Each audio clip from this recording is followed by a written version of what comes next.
नमस्कार, मैं अर्चना त्रिपाठी शुक्ला हिंदी ला नोट्स के यूट्यूब चैनल पर आपका स्वागत करती हूँ। आज मैं आपको सिविल प्रक्रिया संहिता 1908 के अनुसार धारा 3 से लेकर के धारा 12 तक बताऊंगी। इससे पहले मैंने सिविल प्रक्रिया संहिता धारा 1 और धारा 2 आपको बता चुके हैं। तो अगर आपने वो वीडियो नहीं देखी है तो सबसे पहले आप वो वीडियो देख लीजिए, जिससे कि आगे की धाराएं समझने में आपको आसानी होगी। तो आइए अब हम पढ़ते हैं धारा 3। धारा 3 में क्या बताया गया है? धारा 3 में न्यायालयों की अधीनस्थता को बताया गया है। इसमें जिला न्यायालय उच्च न्यायालय के अधीनस्थ होगा और जो छोटे कोर्ट यानी कि सिविल न्यायालय हो गया, लघु न्यायालय हो गया, वह जिला न्यायालय के अंतर्गत आ जाएंगे। जिला न्यायालय के अधीनस्थ जो भी आते हैं वह उच्च न्यायालय और सुप्रीम कोर्ट के अंतर्गत आते हैं। कई राज्य का अपना अलग विधि है, जैसे कृषि से संबंधित वाद, तो इसके लिए जो है कृषि का अलग से कोर्ट है, तो ये उसके अंतर्गत आते हैं। ये धारा 3 में बताया गया है। अब आइए देख लेते हैं कि धारा 4 क्या कहती है। तो सिविल प्रक्रिया संहिता की धारा 4 में व्यावृत्तियों को बताया गया है। इसमें कोई भी विधि, कोई भी ऐसी विधि उस राज्य में ही लागू हो रही है तो इस संहिता का उस पर कोई प्रभाव नहीं पड़ेगा। यह संहिता का प्रभाव इसमें कहाँ तक पड़ेगा, यह धारा 4 में बताया गया है। इसको अगर नॉर्मल शब्द में कहें तो कुछ ऐसी विधियाँ होती हैं, कुछ ऐसी धाराएं होती हैं जो पर्टिकुलर एक ही राज्य में लागू होती हैं। जैसे जम्मू कश्मीर में अलग अलग विधि लागू होती रहती हैं और वह सभी जगह तो लागू नहीं होती हैं, तो ये इस संहिता का उस पर कोई भी प्रभाव नहीं पड़ेगा। यानी कि जो जम्मू कश्मीर में विधि लागू हुई है, जो संहिता लागू हुई है, जरूरी नहीं है कि वह अन्य राज्यों में भी लागू हो, तो अन्य राज्यों में उस संहिता का कोई प्रभाव नहीं पड़ेगा। यह धारा 4 बताती है। इसके अलावा धारा 5 क्या कहती है? तो धारा 5 में संहिता का राजस्व न्यायालयों के लागू होना बताया जाता है कि राजस्व न्यायालय की जो प्रक्रिया है, उस प्रक्रिया में जब कोई भी अधिनियम अगर मौन है, राजस्व प्रक्रिया में अगर कोई अधिनियम नहीं आ रहा है, वह मौन है, कुछ नहीं शो कर रहा है, तो वह इसके द्वारा लागू होगा। किसके द्वारा लागू होगा? राज्य सरकार और उसके उपबंधक को लागू करके शासित किया जाएगा। और दूसरा क्या है? वह प्रपत्र द्वारा लागू होगा। राजस्व न्यायालय व्यवहार न्यायालय ही होता है। कलेक्टर द्वारा इसको न्यायालय का निर्णय लिया जाता है, यानी कि कलेक्टर जो होता है वह यहाँ का न्यायाधीश होता है और यह राज्य सरकार उपबंधों को शासित करता है। यह धारा 5 में बताया गया है। ये तो हो गई धारा 5 तक की बात। अब आइए देख लेते हैं कि धारा 6 में क्या कहा गया है। तो धारा 6 में धन संबंधी अधिकारिता को बताया गया है कि सभी जो न्यायालय है वे धन संबंधी अधिकार में रहते हुए ही बात को सुन सकता है और इसको अपने क्षेत्राधिकार होता है। इसमें न्यायालय अपने क्षेत्राधिकार के अनुसार ही बात को ग्रहण कर सकता है। जैसे कि मध्य प्रदेश न्यायालय ये कितने रुपए का वाद ग्रहण कर सकता है। जैसे जिला न्यायाधीश है वह 1 लाख रुपए तक का वाद जो है ले सकता है। इसी प्रकार से जितने भी न्यायाधीश हैं सबके जो रुपए हैं, जो रकम है वह निर्धारित है, वह उसी अनुसार ही वाद ले सकता है। यह धारा 6 में बताया गया है। धारा 7 हम देख लेते हैं कि धारा 7 में क्या बताया गया है। तो धारा 7 में प्रांतीय लघु वाद न्यायालय के बारे में बताया गया है। क्या कि यह बहुत कम क्षेत्र या फिर मूल्य का वाद ग्रहण करते हैं। जो लघु न्यायालय होते हैं वो छोटे मूल्य के वादों को जो है निर्धारण करते हैं। यह किस प्रकार लागू होगा, यह कितना चल सकता है, इसका योगदान क्या है, यह सभी धारा 7 में बताया गया है। अब आइए देख लेते हैं कि धारा 8 में क्या बताया गया है। तो धारा 8 में प्रेसिडेंट लघु वाद न्यायालय के बारे में बताया गया है। प्रेसिडेंट लघु वाद न्यायालय कहाँ कहाँ पर होगा?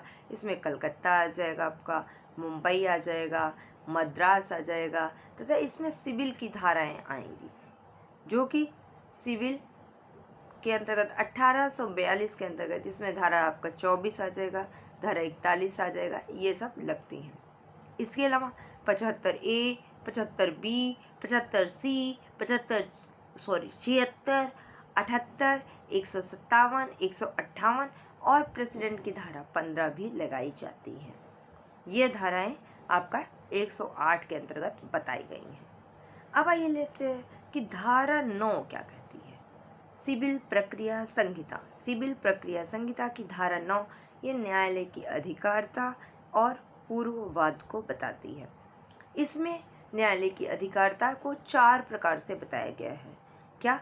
विषय वस्तु की अधिकारिता, स्थानीय और प्रादेशिक अधिकारिता, आर्थिक अधिकारिता और आरंभिक तथा अपीलीय अधिकारिता को बताया गया है। इसमें कहा गया है कि जो प्रत्येक न्यायालय है उसका जो क्षेत्र है वह अलग अलग कर दिया गया है। इसमें वाद का निपटारा हो सके, यदि क्षेत्राधिकार निर्धारण किया जाएगा तो एक ही न्यायालय में वाद ज़्यादा हो जाता है, और अगर वो श्रेणियों में, अगर उच्च वाद को उच्च न्यायालय में, निम्न वाद को निम्न न्यायालय में, या फिर श्रेणी वाइज डिवाइड कर देंगे तो वह कम हो जाएगा। सभी न्यायालय को अपने क्षेत्राधिकार में रहकर ही कार्य करना चाहिए। मतलब कि ऐसा नहीं है कि अब सिविल न्यायालय है और जो है वह दंडिक न्यायालय में जाके कहे नहीं आपको मेरी ये बात मानना है, या दूसरे न्यायालय में जाके हस्तक्षेप नहीं कर सकता है।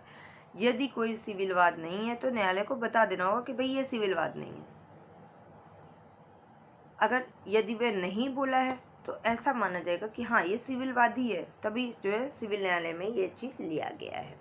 तो ये निर्धारित करना पड़ेगा, ठीक है। सब ऐसा वाद जिसमें संपत्ति पद संबंधी अगर वाद आता है तो वह सिविल वाद है।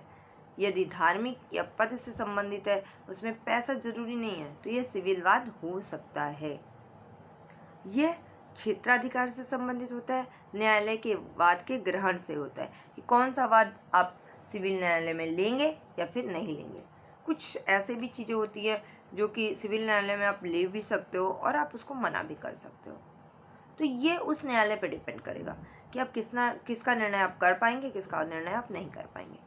सरकार के द्वारा एक फिक्स जो प्लेस होता है, एक नियत स्थान होता है, उस पर ही न्यायालय वाद देखता है। जैसे कि जिला न्यायालय है तो वह अपने जिले का वाद देखेगा, और उच्च न्यायालय है तो वह सभी जगह की बात देखेगा जो उसके अंडर में आते हैं, तो उसके अंडर में जो भी न्यायालय है तो वो उनके बात देखेगा। तो इस टाइप से जो है, जो सरकार के द्वारा जो नियत स्थान है वह अपने स्थान का ही वाद देखेगा।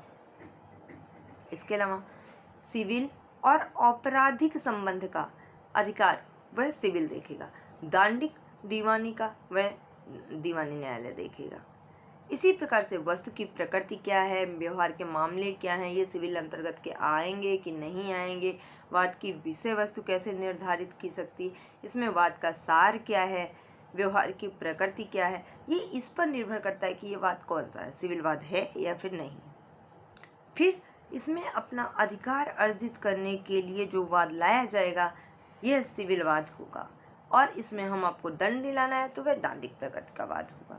यह धारा 9 में बताया गया है। अब आइए देख लेते हैं कि धारा 10 क्या कहती है।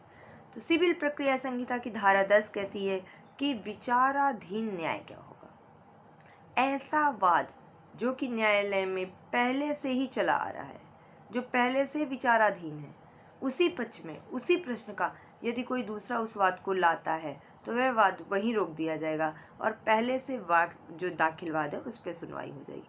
हो सकता है कि आपको उस पर ऐड कर दिया जाए, पर ये जरूरी भी नहीं है कि आपको उसी वाद में ऐड कर दिया जाएगा। पहले वो वाद कंप्लीट हो जाएगा फिर आपका वाद लिया जाएगा।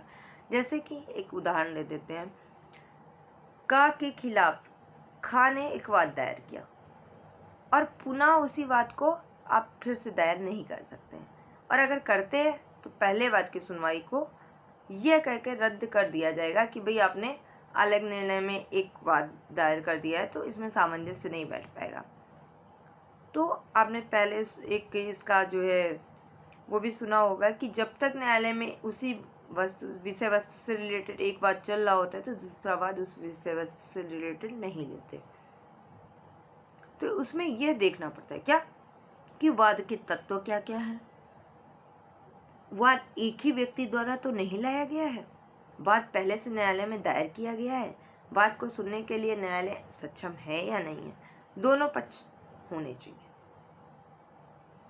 तो यह है धारा 10 कहती है। अब धारा 11 पूर्व न्याय को बताती है। धारा 11 पूर्व न्याय को बताती है। धारा 11 के अंतर्गत 1 जनवरी 1909 को लागू हुई। इसके अनुसार कोई भी न्यायालय ऐसे वाद का निस्तारण नहीं करेगा जो कि पूर्व में उसी विषय या उसी वस्तु द्वारा उनके प्रतिनिधि द्वारा सुना जा चुका है। अगर उसका निस्तारण किया जा चुका है तो न्यायालय ऐसे वाद को दोबारा नहीं सुनेगा। इसको पूर्व न्याय का सिद्धांत भी कहा गया है। पूर्व न्याय का सिद्धांत पेपर के लिए बहुत इंपॉर्टेंट होता है, नॉर्मल हर जगह पूछ लिया जाता है। तो आपको ध्यान रखना है कि पूर्व न्याय का सिद्धांत यह धारा 11 में आएगा। इसमें यह कहा गया है कि जो पहले से वाद जिसका निस्तारण हो चुका है उसका निस्तारण फिर दोबारा से नहीं किया जाएगा। ठीक है, इसमें चाहे सत्यापन हुआ है चाहे नहीं हुआ है, जैसे कि हाई कोर्ट और सुप्रीम कोर्ट के ऑर्डर को सुरक्षित रख लिया जाता है और निचली अदालत जो है उसी के अनुसार निर्णय देती है। तो ये भी धारा 11 के अंतर्गत आएगा। अब आइए देख लेते हैं कि धारा 12 क्या कहती है।